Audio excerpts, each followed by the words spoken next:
Meditando la Biblia en un año, con el pastor Alex Figueroa.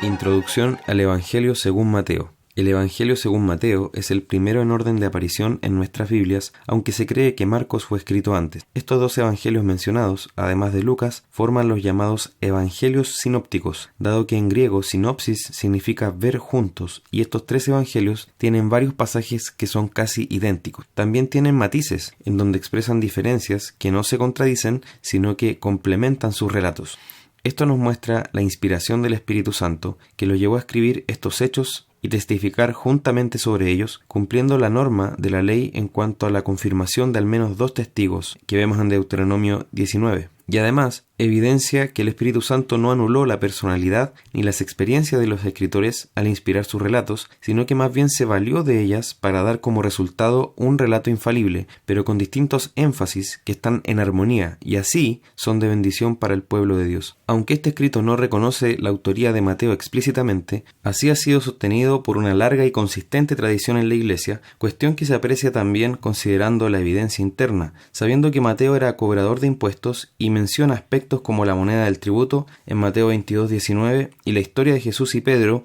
pagando impuestos en Mateo 17. En este evangelio relata el momento en que fue llamado por Jesús, en el capítulo 9. De hecho, su nombre original es Leví, y se cree que Jesús pudo haberlo llamado Mateo, que significa regalo del Señor. Este evangelio es citado por fuentes cristianas externas a la Biblia, tan tempranas como Ignacio de Antioquía, Policarpo y la Didaché, y en algunas de ellas es considerado con la misma autoridad que el Antiguo Testamento. Esto da una fuerte evidencia de que fue escrito en el siglo I, considerando además que en el capítulo 24 se relata la destrucción del templo como algo que no había ocurrido, lo que lo ubica antes del año 70 después de Cristo, y además Ireneo de León fechó este evangelio cuando Pablo y Pedro estuvieron en Roma, lo que fue en la década del 60 después de Cristo.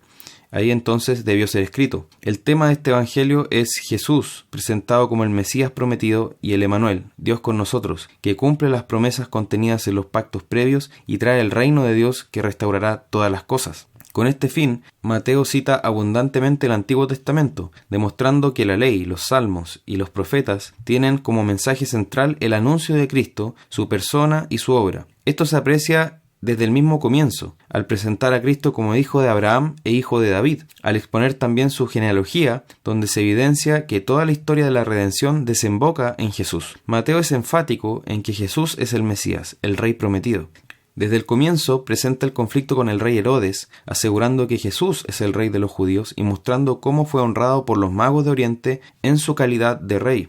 Se refiere constantemente a profecías mesiánicas para hablar de Jesús, y el lenguaje del reino de los cielos está de forma permanente en sus enseñanzas. También al final, en el momento de la ascensión de Cristo, se deja claro que ha recibido toda potestad en el cielo y en la tierra, en el capítulo 28. También queda claro que Dios ha visitado a su pueblo en Jesús, el Emanuel, cuando también aplica explícitamente la profecía de Isaías 7:14 a su nacimiento, y se manifiesta de manera clara su gloria en su bautismo y su transfiguración, donde el Padre da un testimonio explícito de que Jesús es su Hijo amado. Es importante asimismo la forma en que Jesús enseña sobre el templo, diciendo que será destruido, pero que Él lo levantará en 3 días, demostrando así que la administración del antiguo pacto y sus sombras pasarían, y que la comunión de su pueblo con Dios ahora sería a través de Él mismo. Jesús es también el hijo de Abraham, el cumplimiento del pacto que Dios hizo con este patriarca, lo que revela que es la simiente prometida, en la que serían benditas todas las naciones de la tierra.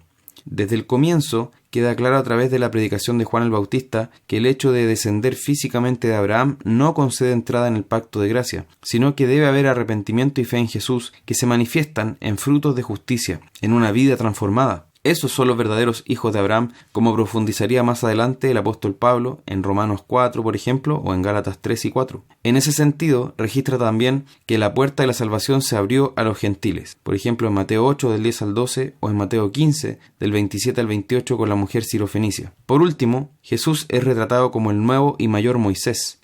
el profeta a quien el Padre en la transfiguración ordenó que sea oído, como vemos en Mateo 17:5, tal como fue también anunciado en Deuteronomio capítulo 18, cuando fue Moisés quien justamente dijo que el Señor enviaría un profeta como él, que debía ser oído, y quien lo rechazara debía ser desarraigado del pueblo. En pasajes como el Sermón del Monte y la alimentación de los 5.000, Jesús es presentado claramente como mayor que Moisés, quien sin embargo no vino a abolir la ley, sino para cumplirla, como vemos en Mateo 5:17. Recibamos entonces con un corazón sincero y dispuesto el testimonio que Dios nos dio a través del Evangelio de Mateo, poniendo nuestra fe en Jesús como el Mesías prometido, Dios con nosotros, quien vino a salvar a su pueblo de sus pecados.